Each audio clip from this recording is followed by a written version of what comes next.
Life stories. Discrimination exposed. CEO challenges bank's racist stories and demands change.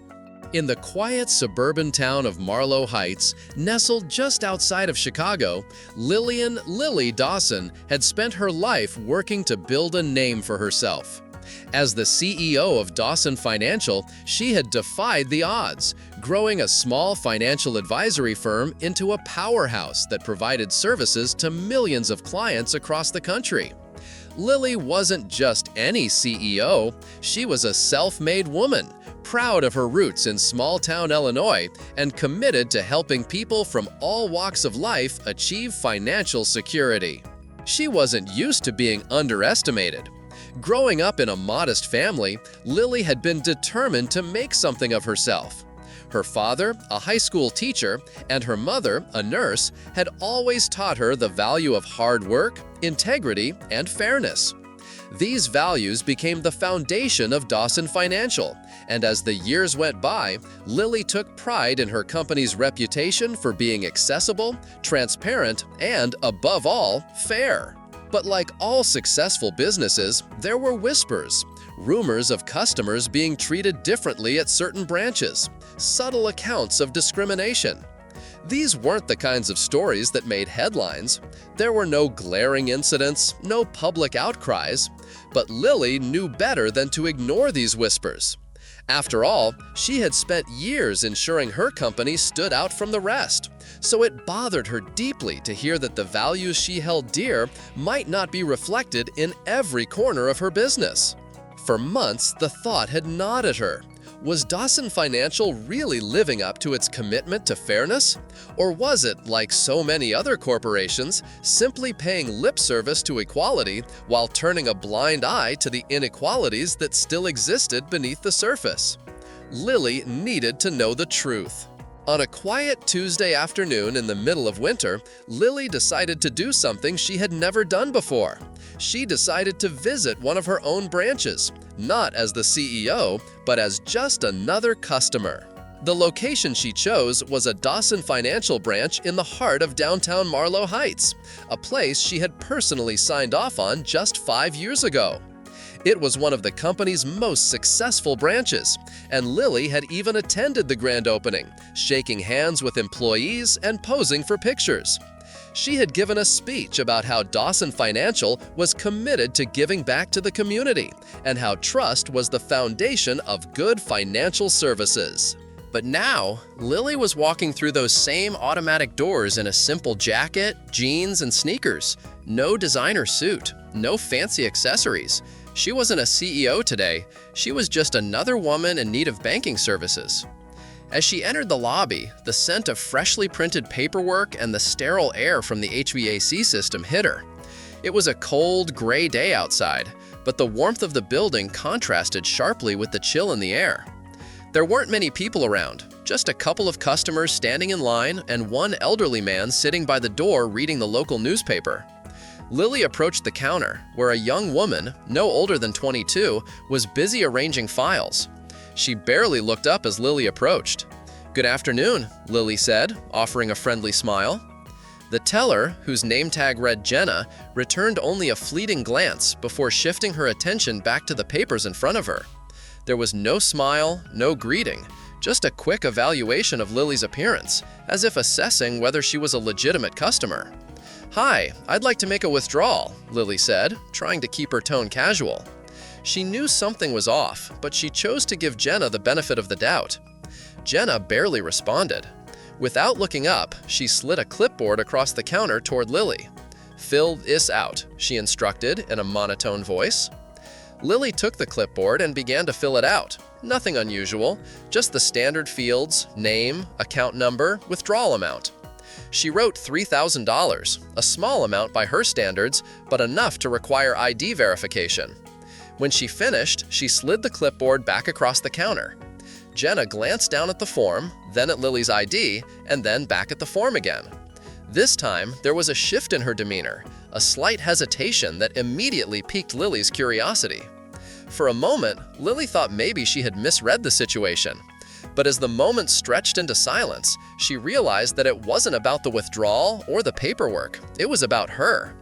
Jenna was looking at her ID, scrutinizing it in a way that felt all too familiar.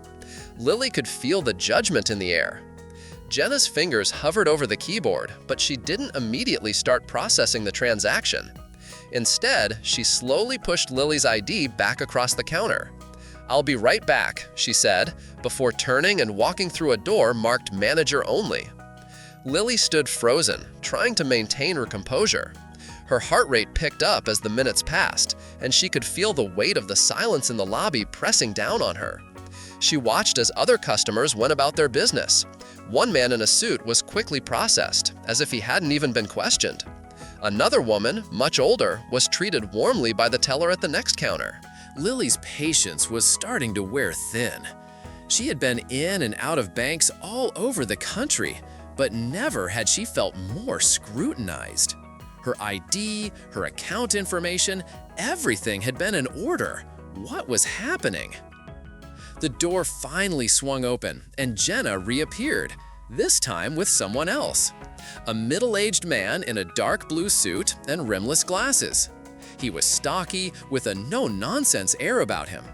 His name tag read Greg Patterson, and he was the branch manager. "Afternoon, ma'am," Greg said, offering a forced smile. He looked at the paperwork for a moment before meeting Lily's gaze. "I understand you're trying to make a withdrawal," he said, his voice polite but unconvincing. "That's right, $3,000 from my account. My ID's right here," Lily replied, holding it out on the counter. Greg glanced briefly at the ID, then back at Lily. "Mind if I take another look at your identification?" Lily, now feeling a flicker of irritation, responded coolly, "I already gave it to the teller." Greg didn't acknowledge her response. Instead, he picked up her ID again, inspecting it under the light. It was almost as if he were looking for something that wasn't there. "Miss Dawson," he began, "is this your first time banking with us?" Lily's stomach dropped. The question was loaded, and she knew exactly what it implied. He wasn't asking if she was a new customer. He was asking if she belonged here.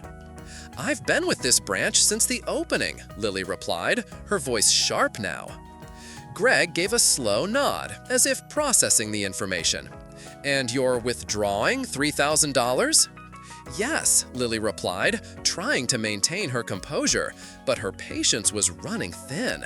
"I wrote it down on the form. You've got all the information you need." Greg hesitated for a moment before replying. "Can you tell me what you do for work, Miss Dawson?" Lily raised an eyebrow, caught off guard by the question. "I'm the CEO of Dawson Financial," she said, keeping her voice steady but filled with a quiet authority. Greg's eyes narrowed for a brief moment before he resumed his forced smile. "I see," he said slowly. "And this is a personal account, correct? Not a business account?" Lily folded her arms, her voice now tinged with frustration. "That's what it says on the form." Greg's smile faltered slightly, but he didn't back down. Instead, he placed the ID back on the counter. "Unfortunately," he began, his tone now colder, "we won't be able to process this withdrawal at this time." Lily blanked, momentarily stunned. "Excuse me?" she asked, trying to keep the shock from her voice. "What do you mean?" "We're unable to verify the transaction," Greg said, almost mechanically. Lily exhaled slowly, her hands gripping the counter as her pulse quickened. "What do you mean you can't verify it? You have my ID, my account number. What's there to verify?"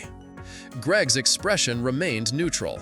"It's just a precaution," he explained. "Security measures, you understand." But Lily knew. She knew this wasn't about security. This was about something else, something more insidious. Lily's jaw tightened as she absorbed Greg's words. She had dealt with this kind of thing before. Corporate runarounds, bureaucracy, people hiding behind policies to avoid accountability. But this wasn't just a typical red tape issue. She could feel it. This was different. You're telling me that after all the information I've given you, all the paperwork I've completed, and my valid ID, you still won't process my withdrawal? Lily's voice remained calm, but there was an unmistakable edge to it. Greg's gaze shifted briefly to the young teller standing behind him, who was clearly uncomfortable with the situation. He didn't answer right away, letting the silence stretch between them. But it was clear that Lily wasn't going to back down. She wasn't one to be intimidated, not by anyone, especially not over something as simple as a transaction that should have been processed in a matter of minutes. "I understand your frustration, Miss Dawson," Greg said after a moment, "but our policies are in place to ensure security for all our customers. It's just a precaution." Lily's patience was running thin, but she kept her cool. She leaned forward slightly, her eyes narrowing as she studied Greg. "You keep talking about precaution, but I'm not buying it. This isn't about security. This is about something else, something personal." Greg's expression faltered for a split second, but he quickly masked it with a rehearsed smile. "I assure you, Miss Dawson, this is standard procedure." Lily let out a humorless laugh. "Standard procedure? No, Greg, this is selective procedure, and you know it." She stood tall, her hands resting on the counter as she let the words hang in the air. The silence in the lobby was palpable. Every person in the room, from the elderly man reading the newspaper to the businesswoman in the corner, had stopped what they were doing and was watching the exchange. They knew something wasn't right. It was in the air, thick and unspoken. Just then, the door to the back office opened, and another figure emerged. This time, it was a tall, broad-shouldered man in a black security uniform.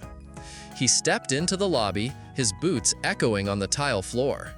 The tension in the room deepened. The security guard's posture was stiff, and his eyes were locked on Lily. She knew exactly what this was. A statement, a show of force. Greg turned to the security guard. "I think it's time you helped Miss Dawson with her transaction," he said, his tone almost dismissive. Lily didn't flinch. She stood her ground, her gaze never leaving Greg's. "I don't need help accessing my own money," she said evenly. "I need you to do your job, Greg, and that means processing my withdrawal without all of this unnecessary drama." The security guard took a step closer to her, his hand resting near his belt. He was here to intimidate her, no doubt about it. But Lily wasn't having any of it. She wasn't afraid. She wasn't going to let them push her around, not this time. "Is there a problem here?" the security guard asked, his voice measured but cold. Lily turned to him, her posture relaxed, but her eyes sharp. "That depends," she said, her voice cool. "Are you here to help me access my own account, or are you just here to escort me out?" The guard hesitated, glancing at Greg, who gave a stiff nod. The guard's stance shifted slightly, as if unsure what to do next. Lily could see the uncertainty in his eyes. He was just following orders, but he knew, deep down, that this wasn't right.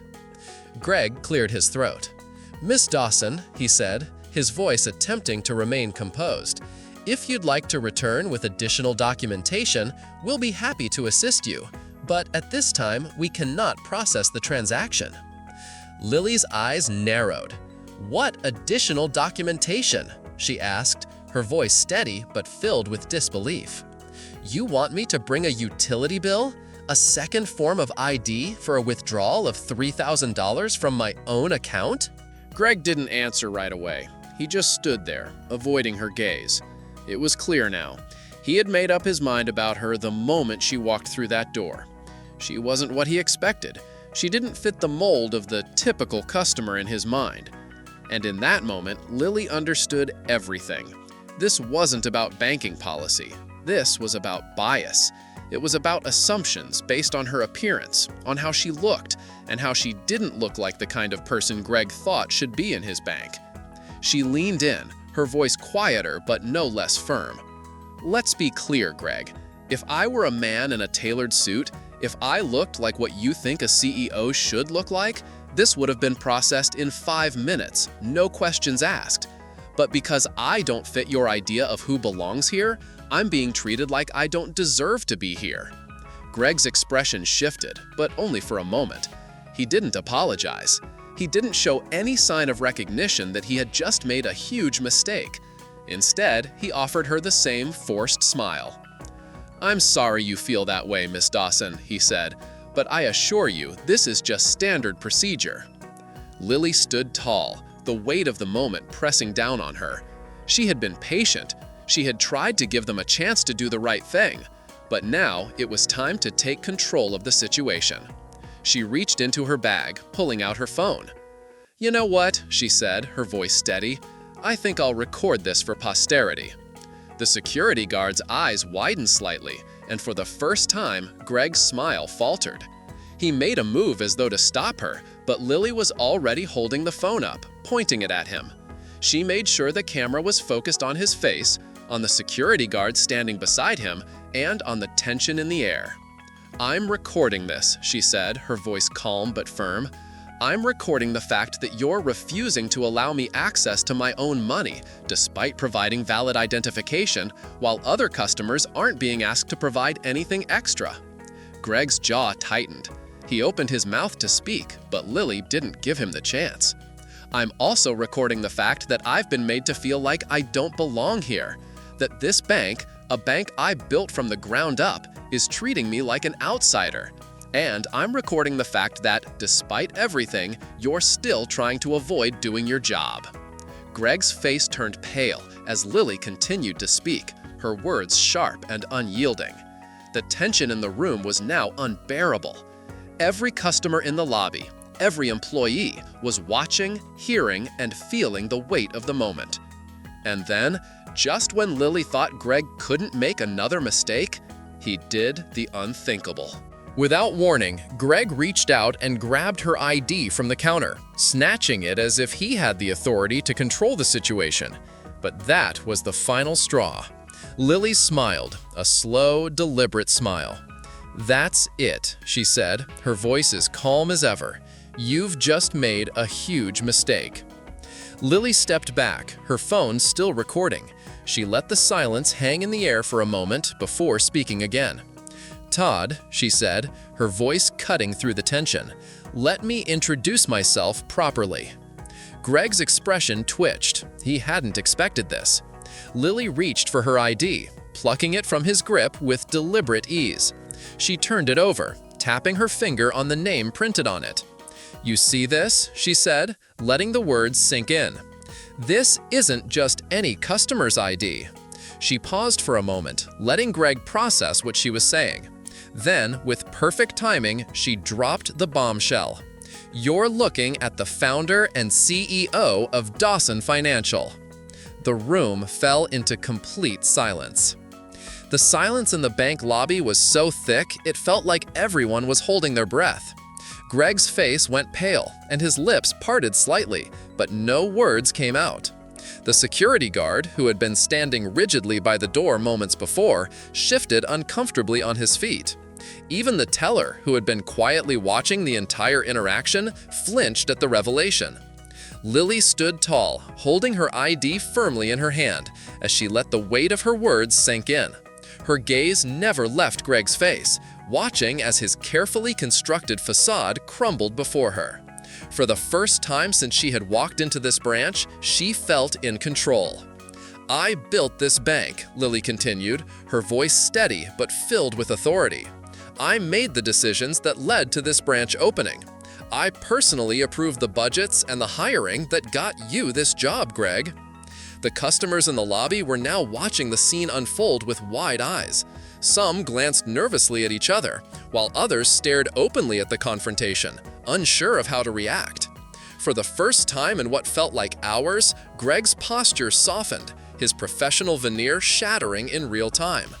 Lily tilted her head slightly, narrowing her eyes at him.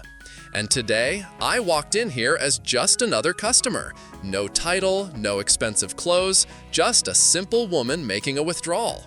I wanted to see how I'd be treated. This is what I found.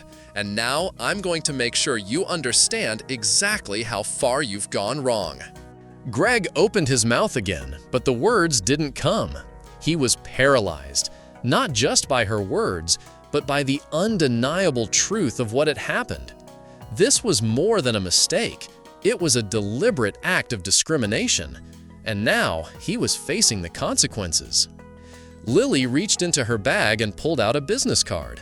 With a slow, deliberate motion, she slid it across the counter toward him. "Here's what's going to happen next, Greg. You're going to call my office. You're going to schedule a meeting with corporate, and you're going to explain exactly why this happened, in detail. No excuses, no misunderstandings." Greg stared at the card, his hand hovering over it, but not touching it. His fingers trembled slightly as he finally picked it up. "Of course, Miss Dawson," he stammered. His voice was no longer confident. It was a weak shadow of what it had been just moments before. Lily's gaze remained steady. "Good," she said softly, almost in a whisper, "because you're going to need to explain a lot more than just this." She turned toward the security guard, her eyes narrowing. He had been brought in to intimidate her, to reinforce Greg's power. But now he looked uncertain, unsure of how to proceed. "I appreciate you stepping in when called, but I'd advise you to be more careful about which situations actually require your involvement," Lily said, her voice calm but filled with pointed authority. "If a customer isn't being disruptive, the first step shouldn't be intimidation. I'm sure you've been trained to handle these situations more thoughtfully." The security guard hesitated, glancing from Greg to Lily, and then nodded slowly. "Understood, ma'am," he said, his voice softer now, no longer carrying the same command it had when he first entered the room. Lily's eyes then turned to the young teller, who had remained silent throughout the entire ordeal. The young woman was staring down at the register, as though trying to disappear into it, but Lily wasn't going to let her off the hook. "You," Lily said firmly, her voice now cutting through the quiet tension in the room. "You saw my ID. You had all the information you needed to process my transaction, and yet you still decided I wasn't worth listening to. Why?" The teller's eyes widened as she slowly looked up, her face pale. I was just following protocol, ma'am," she stammered, her voice shaky. Lily raised an eyebrow, studying the teller carefully. "Protocol? Is that the protocol you use for everyone, or just for people like me, people who don't fit your idea of what a customer should look like?" The teller swallowed hard, looking away from Lily's gaze. She opened her mouth to say something, but nothing came out. Lily stood there for a moment, letting the silence stretch. She could see the discomfort in the young woman's eyes, but she wasn't about to let her off easy. "Let me tell you something," Lily said, her voice measured but cold. "You're not going to get away with this. Not here, not in my bank. And if you think this is the last time something like this happens, you're wrong." The teller's shoulders slumped, and she finally nodded, though she didn't say anything. Lily turned back toward Greg, who was now shifting uncomfortably on his feet. "You might want to start looking for a new job," she said in a low voice, almost as if she were speaking to herself. "This isn't going to blow over." The words hit Greg like a ton of bricks.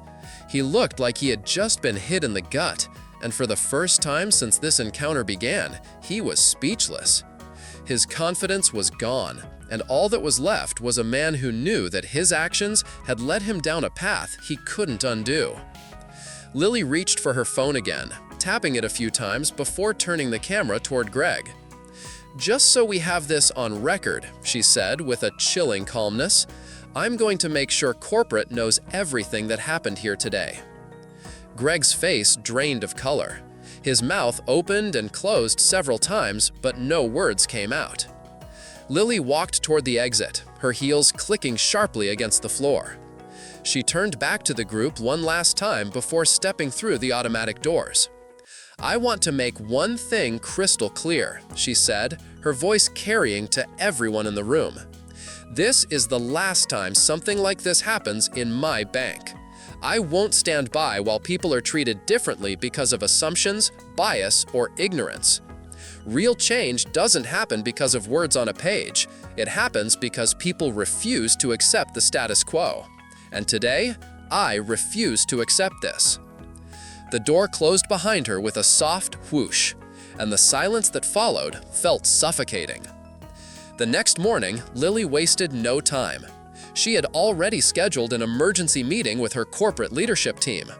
Every branch manager was called in, and all customer service policies were reviewed, scrutinized, and revised where necessary. But it wasn't just about the policies. It was about changing the culture. Lily implemented mandatory bias training for all employees, introduced an accountability system where customers could report any incidents of discrimination, no matter how subtle, and made sure that every branch of Dawson Financial understood that this type of behavior would never be tolerated again. In the weeks that followed, Lily began to see a shift. Employees were more aware. Customers, particularly those who had felt ignored or brushed off in the past, began to notice the difference.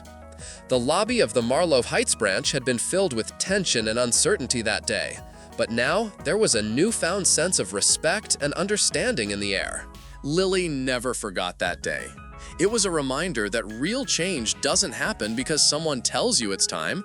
It happens when someone is willing to stand up and make sure that every person, regardless of how they look or where they come from, is treated with the respect and fairness they deserve. And for Lily Dawson, that moment in the bank had confirmed what she had always known. She wasn't just building a company, she was building a legacy. One that would change the way people thought about fairness, equality, and, most importantly, what it means to truly belong. The story of Lily Dawson's confrontation at the bank delivers powerful messages about standing up for what is right, confronting prejudice, and demanding change. It highlights how easily assumptions and biases can affect how people are treated, often in subtle ways that may go unnoticed until someone takes a stand. Lily's actions show that true leadership is about integrity and the courage to challenge the status quo, even when it's uncomfortable or inconvenient. Her willingness to confront the discrimination she faced and demand accountability sets a powerful example for anyone facing unfair treatment. It also demonstrates that real change requires more than just policies. It requires a shift in mindset and actions that promote equality and respect for all individuals, regardless of appearance or background. Lily's journey reminds us that standing up for fairness and equality is not only a personal responsibility, but a necessary action to create a more just society. Whether in a workplace or community, we all have the ability to make a difference by refusing to accept anything less than respect and dignity for everyone. If you found this video helpful or thought-provoking, don't forget to give it a thumbs up. It really helps more people discover our content. And if you haven't already, hit that subscribe button and turn on notifications so you never miss the latest updates from our channel. Thanks for watching. We will see you in the next videos.